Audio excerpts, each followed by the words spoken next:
dirilik kadrini bilgil ta ki ölmezden burun, ölenden son mazarına su sepmekten ne payda. Takdire şayan aziz milletim, gayri resmi hesaplara göre 3 milyondan köpürek yaşayan Türkmen halkının içinde sağanaklı hayat sürüp yürüyen medeniyetçilik yolunda zahmet çeken kadirli şahsiyetlerimiz Dr.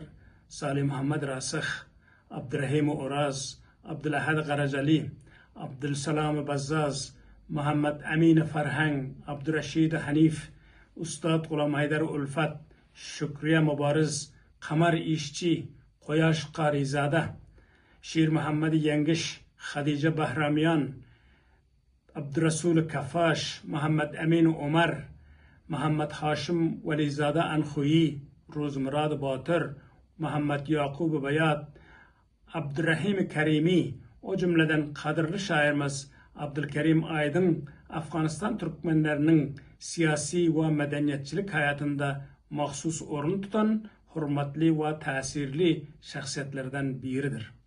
Onlar uzak yıllar boyunca içtimai, medeniyetçilik ve siyasi faaliyetlerde yadamasız hizmet edip bir vakta Türkmen dilinin ve milli medeni mirasının yaşatılması, paylaştırılması ve gelecek nesillere getirilmesi yolunda büyük zahmetler çeken insandır. Aydın cenapları, Türkmen edebiyat medeniyetçilik sahasındaki bidari hizmetleri vesilesiyle tanınmakları bilen şairlik kabiliyeti ve zevkli kalemi vasıtasının neticesi olarak yakında Bahar Güller adlı koşkular toplumunu nesretti.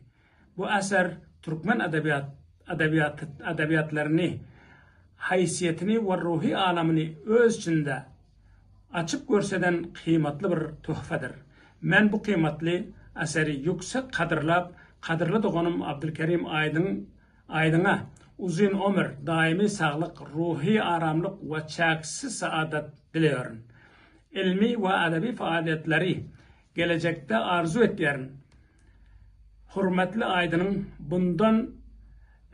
bundan da gençleşip milletimiz için yeni ufuklar açsın. Kaleminiz kuvvetli, yolunuz parlak ve ilhamınız sönmez olsun. Teşekkür ederim.